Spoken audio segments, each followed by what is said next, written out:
बिस्मिल्लाहिर्रहमानिर्रहीम अस्सलातु वस्सलामु अलैका या रसूलल्लाह व अला आलिका व अस्हाबिका या हबीबल्लाह।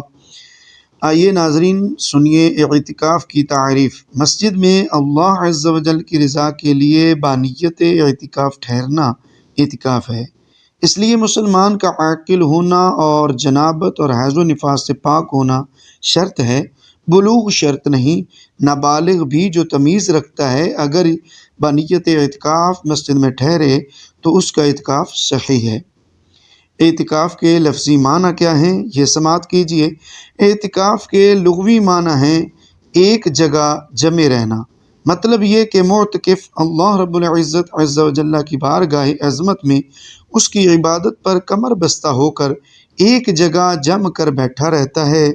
उसकी यही धुन होती है कि किसी तरह उसका परवरदिगार अज़्ज़ा व जल्ला उससे राज़ी हो जाए। अब तो गनी के दर पर बिस्तर जमा दिए हैं। हज़रत सैयदना अता खुरासानी कुद्दसा सिर्रुहुन नूरानी फरमाते हैं कि मुअतकिफ़ की मिसाल उस शख्स की सी है जो अल्लाह ताला के दर पर आ पड़ा हो और ये कह रहा हो, या अल्लाह अज़्ज़ा व जल्ला, जब तक तू मेरी मग़फ़िरत नहीं फरमा देगा मैं यहाँ से नहीं टलूँगा।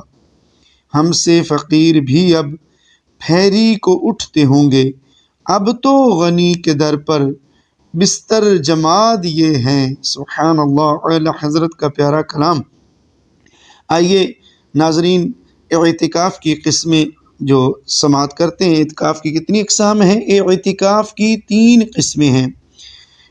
नंबर 1 इतिकाफ़ वाजिब, नंबर 2 इतिकाफ़ सुन्नत और नंबर 3 इतिकाफ़ नफल।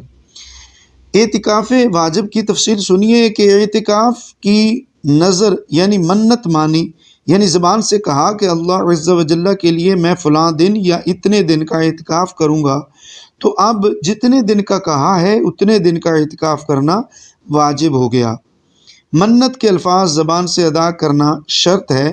सिर्फ़ दिल ही दिल में मन्नत की नियत कर लेने से मन्नत सही नहीं होती और ऐसी मन्नत का पूरा करना वाजिब नहीं होता। मन्नत का एतिकाफ़ मर्द मस्जिद में करे और औरत मस्जिद बैत में। इसमें रोज़ा भी शर्त है। औरत घर में जो जगह नमाज के लिए मखसूस कर ले उसे मस्जिद बैत कहते हैं। एतिकाफ़ सुन्नत दूसरी किस्म जो है, इसकी वजाहत समात कीजिए कि रमज़ानुल मुबारक के आखिरी अशरे का एतिकाफ़ सुन्नत मुअक्कदा अलल किफ़ाया है। अगर सब तर्क कर दें यानी छोड़ दें तो सब से मुतालबा होगा और शहर में एक ने कर लिया तो सब बरी ज़िम्मा हो गए। इस एतिकाफ़ में ये ज़रूरी है कि रमज़ानुल मुबारक की 20वीं तारीख़ को गुरूब आफ्ताब से पहले पहले मस्जिद के अंदर बानियत एतिकाफ़ मौजूद हो और 29 के चाँद के बाद या 30 के गुरूब आफ्ताब के बाद मस्जिद से बाहर निकले। अगर 20 रमज़ानुल मुबारक को गुरूब आफ्ताब के बाद मस्जिद में दाखिल हुए तो एतिकाफ़ की सुन्नत मुअक्कदा अदा ना हुई। एतिकाफ़ की नियत इस तरह कीजिए, मैं अल्लाह अज़्ज़ा व जल की रज़ा के लिए रमज़ानुल मुबारक के आखिरी अशरे के सुन्नत एतिकाफ़ की नियत करता हूँ। दिल में नियत होना शर्त है। दिल में नियत हाज़िर होते हुए ज़बान से भी कह लेना बेहतर है। अल्लाह पाक हमें अमल की तौफ़ीक नसीब फरमाए, आमीन।